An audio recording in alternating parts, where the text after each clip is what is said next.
네, 윤석열 대통령이 오늘로 취임 1주년을 맞았습니다. 매주 수요일 함께하는 마스토론 최형두 국민의힘 의원, 김한규 더불어민주당 의원과 함께 정치하는 짚어보겠습니다.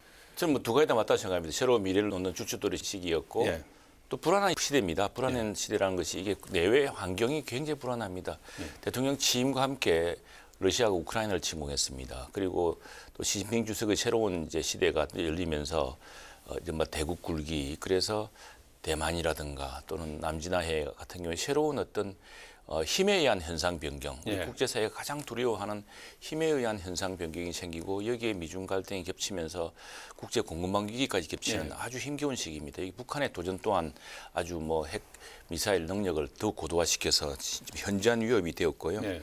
이런 시대에 국민이 불안할 수밖에 없습니다. 국정도 굉장히 힘든 시기를 맞게 되었고 그런 험난한 시기에다가 또 지난 정부에서 물려받은 또 유산도 있습니다. 예. 이게 재정의 큰 부담이라든가 또 에너지 위기가 와서 이 에너지 가격을 한꺼번에 증가시킬 수 없는 상황에서 이른바 한전체 같은 것이 금융시장을 딱 교란시킨다든가 하는 예.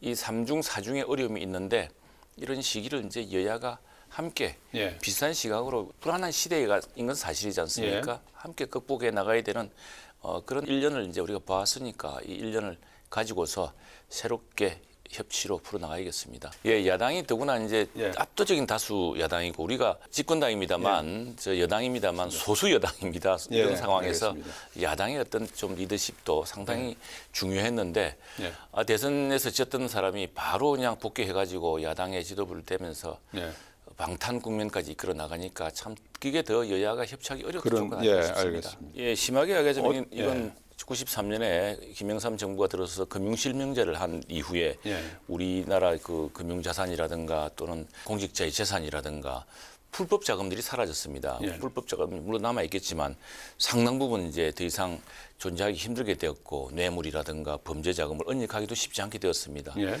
이제 코인이라는 것은 새로운 어떤 하나의 블랙홀처럼 새로운 기술로 발전하다 보니까 종전의 이 어떤 금융 기법으로 찾아내기 힘든 것이라든가 또 금융 발전이라는 측면도 있겠습니다만 이것은 우리가 금융시장의 투명성 또 이로 인해서 손실이 발생하거나 또는 이걸 범죄 자금에 이용하거나 또는 부정한 방법으로 돈 세탁에 사용하거나 하는 이런 것들이 더욱 힘들어지는 측면도 있을 겁니다. 그래서 그것 어떻게 규제할 것인가는 새로운 과제인데 여기에 공직자가 재산을 공개하면서 상당한 재산, 한때는 시가 60억까지 갔던 재산이 있다는 건 스스로도 알고 있을 것이고 또 그것이 계좌에서 흔적이 남아 있는데도 그걸 신고하지 않았다는 것은 상당히 이건 이제 우리 공직자 윤리에 심각한 구멍을 낸 대목입니다. 이것 때문에 우리 정치권에서 이 기술적으로 참 이해하기 설명하기 어렵다고 법적으로 하지만 뭐 강제되어 있는 건 아니니까 국민들은 굉장히 그랬다는 거죠. 분노하고 있습니다. 결국 국회의원들이 이런 방식으로 재산을 은닉한 거 아니냐. 재산을 이렇게 한다면은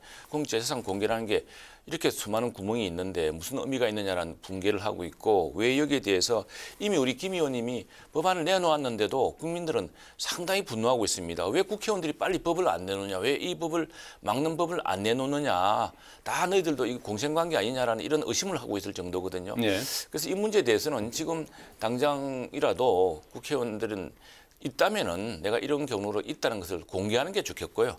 또 바로 그 입법 조치를 해서 반드시 공개할 수밖에 없도록 해야 되겠습니다. 그리고 이것이 불법성 여부와 관계없이 중요한 까닭은 우리가 공직자 재산 공개를 하는 까닭은 투명하게 자신이 재산상 금전적 이해관계 없이 국민을 위해서 일을 하겠다는 것을 다짐하는 것이고 그것 때문에 자기가 갖고 있는 자기 인식하고 있는 재산은 다 신고해야 되는 것이 의무입니다. 재산 공개 기준이 된 것은 최소한의 기준이지 그 기준을 넘어서 하지 말라는 금지 규정이 아니거든요. 그런 의미에서 굉장히 충격적 사건이고 국회가 이 문제를 제대로 풀지 못하면은 금융실명제로 우리가 진화시켰던 이런 우리 경제의 투명성 문제를 우리 국회 스스로가 잠식하게 되는 심각한 상황이라고 생각합니다. 뉴스에 나왔지만 또 우리 윤리위원장께서 정치적 책임도 윤리 징계 수준에 감안하겠다고 했기 때문에 그건 뭐 감경이라는 건 항상 있는 것이고 또 실제로 최고위원에 어렵게 당선되어서 그 최고위원을 유지하다가 지금 스스로 이 최고위원 물을 쓴다는 것또 큰 정치적 책임을 스스로 진 겁니다. 그래서 그런 점이 충분히 뭐 반영될 것이라 생각하고요.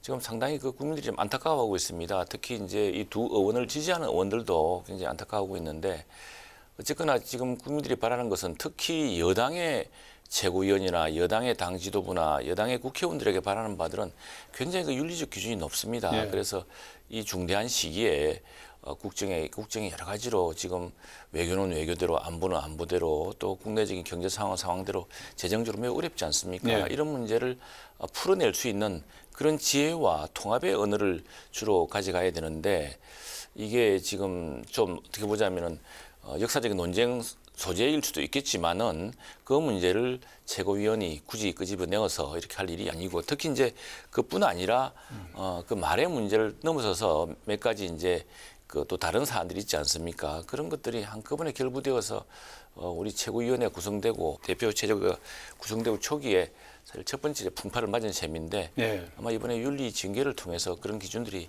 명확히 정리되지 않을까 싶습니다. 태영 예. 의원 이야기와 관련해서 예. 태영 의원도 이번에 이 문제를 좀 놀랬던 것 같은데 그 사안은 그 아마 태영 의원식 합법이 있고 또 보좌관들하고 회의에서 나온 이야기인데 지금 예. 뭐 김 의원님 말씀하신 것은 너무 나간 것 같고요. 우리도 뭐 이전복 지목수 만나보고 하지만 그런 투로 이야기하실 분도 아니고 또 그런데 아마 의원실 내에서 좀 우리가 경각심을 가지고 잘하자는 취지로 말을 하다 보는 합법이 이제 그런 것도 최고위원으로서는 굉장히 조심해야 될 말이었고 물론 예. 공개 발언은 아니었지만 그 발언이 빚을 풍파를 생각한다면은 상당히 그 정치적 책임을 질 수밖에 없는 사안이었죠. 그래서 대단히 큰 정치적 책임을 졌다고 생각합니다. 그런데 이제 정개특위는 국회가 예. 합의로 해 구성한 국회 내 이제 합법적인 공식적인 기구고 예. 초당적 의원 모임은 자발적 결사기구입니다. 근데 예. 이제는 토론을 모아서 이 법안을 구체적으로 만들어 나가고 합의를 내 나가야 되기 때문에 사실은 저는 초당적 의원 모임의 소위는 소위대로 자발적으로 하면 된다고 생각을 합니다. 자발적으로 해서 계속 소위는 아이디어를 해도 된다? 해야 되는데 예. 지금 이 소위는 뭐냐면은 마지막 국회 선거법 개정을 할 최종안을 만드는 성안하는 이제 그것이거든요. 소위가 있으면 좀 더 속도감 있게 할 수 있을 것 같아요. 예. 보조적으로 할 수 있을 테고 할 텐데 그러나 그 중심은 정개특위가 돼야 된다는 것이고 그렇죠. 국회 정개특위가 어쨌든 의결을 국회의장과 할수 있는 예 부분이니까요. 그렇게 했기 때문에 그게 되는 것이고요. 지금 이제 국회 방송과 KBS 지방 총국들이 예. 해서 곧 500인 회의도 하지 않습니까? 예. 또 공론조사도 설문조사도 하거나 예. 하는데 알겠습니다. 이 역시도 우리가 국회 논의를 모아 나가는 아주 중요한 가이드라인 여론을 예. 살피는 좋은 계기가 될 것 예. 같습니다. 자, 두 분 말씀 여기까지 듣겠습니다. 예, 예. 고맙습니다. 감사합니다. 고맙습니다. 예.